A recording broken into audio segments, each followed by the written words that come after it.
Hello friends, good morning. आज के हम 20 टेस्ट में यानी टेस्ट नंबर 20 के अध्ययन करेंगे। इसके अंतर्गत हम लखनऊ पैक्ट पढ़ेंगे, इंडियन बिन्स फ्रीडम पढ़ेंगे, इसके बाद गदर पार्टी पढ़ेंगे, फिर राजा राम मोहन राय के बारे में पढ़ेंगे। इसके बाद हम आ जाते हैं पाँचवें प्रश्न है कि ब्रिटिश शासन काल के दौरान विभिन्न गवर्नर जनरल और वहाँ किए गए सुधारों पर विस्तार पूर्वक वर्णन करेंगे। तो आप लोग इस वीडियो को शेयर कर दीजिएगा और आप लोग वीडियो को सब्सक्राइब नहीं करते हैं, प्लीज़ सब्सक्राइब कीजिएगा, सपोर्ट कीजिएगा। चलिए देर न करते हैं, अपने चैनल पर आते हैं, अपने बीच में टेस्ट पर बात करेंगे। तो पहला प्रश्न है कि लखनऊ पैक्ट, इसे 3 मार्कर में कैसे लिखना है, इन सभी का सलूशन हम इस वीडियो के अंतर्गत समझेंगे।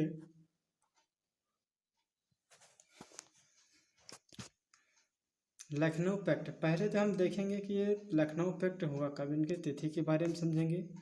इनका तिथि है दिसंबर 1916 में हो किया गया। फिर कांग्रेस व मुस्लिम लीग के बीच ऐतिहासिक समझौता किया गया। इनका विशेषता क्या है लखनऊ पैक्ट का कि कांग्रेस ने मुस्लिमों हेतु पृथक निर्वाचन मंडल की मांग की, व्यवस्था की, सबको औपचारिक रूप से स्वीकार किया। लखनऊ पैक्ट दिसंबर 1916 में किया गया। कांग्रेस व मुस्लिम लीग के बीच ऐतिहासिक समझौता, विशेषता क्या है कि कांग्रेस ने मुस्लिमों हेतु पृथक निर्वाचक व्यवस्था को औपचारिक रूप से स्वीकार किया है। अगला प्रश्न है कि इंडियन बिन्स फ्रीडम, इसके लेखक हैं अब्दुल कलाम आज़ाद द्वारा लिखी गई पुस्तक है। तीसरा प्रश्न है गदर आंदोलन, गदर आंदोलन की अब आंसर देख लेते हैं।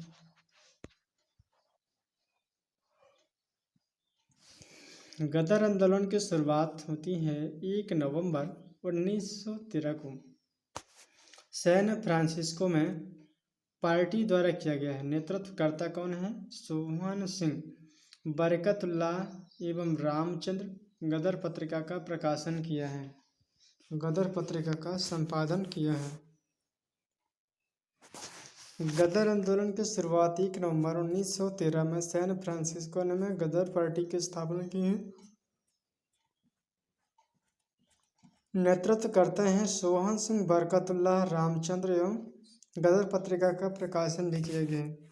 अगला प्रश्न हमारा चौथा है कि राजा राम मोहन राय के योगदान पर चर्चा कीजिए। राजा राम मोहन राय की चर्चा कीजिए। राजा राम मोहन राय आधुनिक भारत के निर्माता व समाज सुधारक के रूप में जाना जाता है।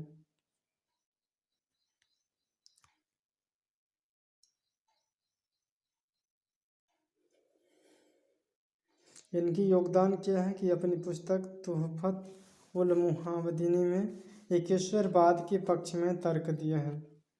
यह है कि ब्रह्म समाज की स्थापना तथा हिंदू समाज में विद्यमान कुरीतियों का विरोध किया है।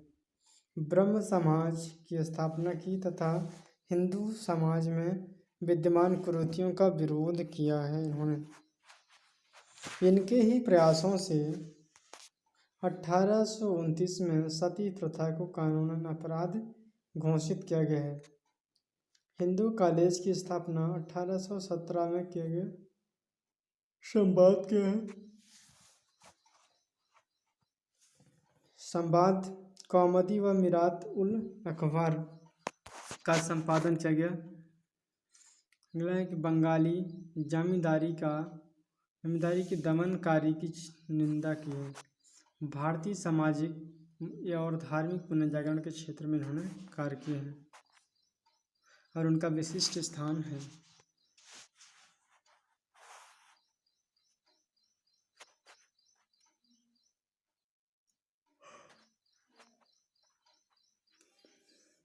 अगला प्रश्न है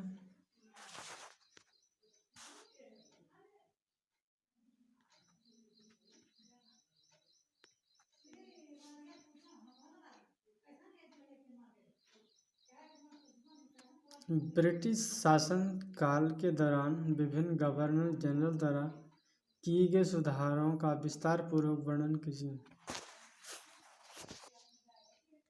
लगभग 200 वर्षों में अंग्रेजों द्वारा भारत का बहुआयामी शोषण किया गया, लेकिन इस दौरान गवर्नर जनरल व वायसरायों के कुछ विकासात्मक कार्य हुए।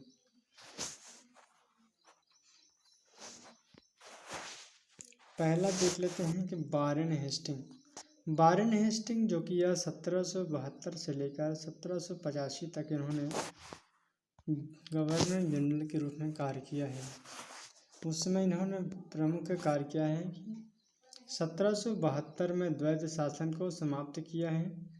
दूसरा है रेगुलेटिंग एक्ट के तहत कलकत्ता में सुप्रीम कोर्ट की स्थापना होती है। इस रेगुलेटिंग एक्ट के तहत प्रत्येक जिले में दीवानी तथा फौजदारी न्यायालय की स्थापना की है। कार्नवालिस जो कि 1786 से लेकर 93 तक चला था। यहाँ पर कार्नवालिस के द्वारा कौन कौन से कार्य किए गए हैं? पहला कारण जो कि है प्रशासनिक सेवा यानी सिविल सेवा। आज की जो कि हमारे यूपीएससी हो गया या फिर मध्य प्रदेश पीएससी हो गया, यानी हर एक स्टेट की पीएससी हो गए, उन सभी का जनक कह सकते हैं या फिर सिविल सेवा लाने का इम्पोर्टेंट रोल प्ले कार्नवालिस का था। तो प्रशासनिक सेवा का जनक कार्नवालिस को मानते हैं। जिले के समस्त अधिकार कलेक्टर को दिए। कार्नवालिस कोड का निर्माण किया जो कि शक्ति के पृथक्करण को दर्शाते हैं। कंपनी के कर्मचारियों के व्यक्तिगत व्यापार पर प्रतिबंध लगा दिया गया। जिला पुलिस थानों की स्थापना। तीसरा है विलियम बेंटिंग 1828 से लेकर 1835 तक। इस समय कार्य किया गया था 1829 में, जब राजा राम मोहन राय और विलियम बेंटिंग इन दोनों महापुरुषों ने मिलकर 1829 में सती प्रथा का अंत किया, यानी कह सकते हैं प्रतिबंध किया गया।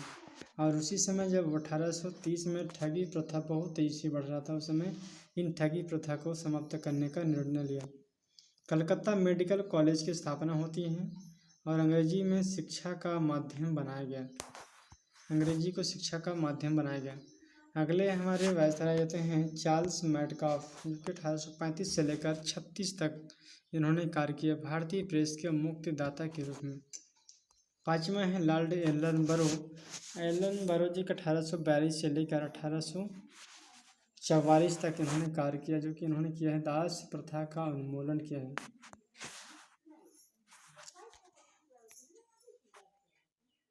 अगला है लॉर्ड डलहौजी 1848 से लेकर 56 तक कार्य किया। शिक्षा से संबंधित बोर्ड डिस्पैच लागू किया गया। तीनों प्रेसिडेंसियों में एक एक विश्वविद्यालय की स्थापना होती है और डलहौजी के शासनकाल में पहली बार रेल चली। यहाँ पर सार्वजनिक सेवा का निर्माण विभाग की स्थापना की। सिविल सेवा में नियुक्ति हेतु प्रतियोगी परीक्षाओं का आयोजन शुरू किया गया।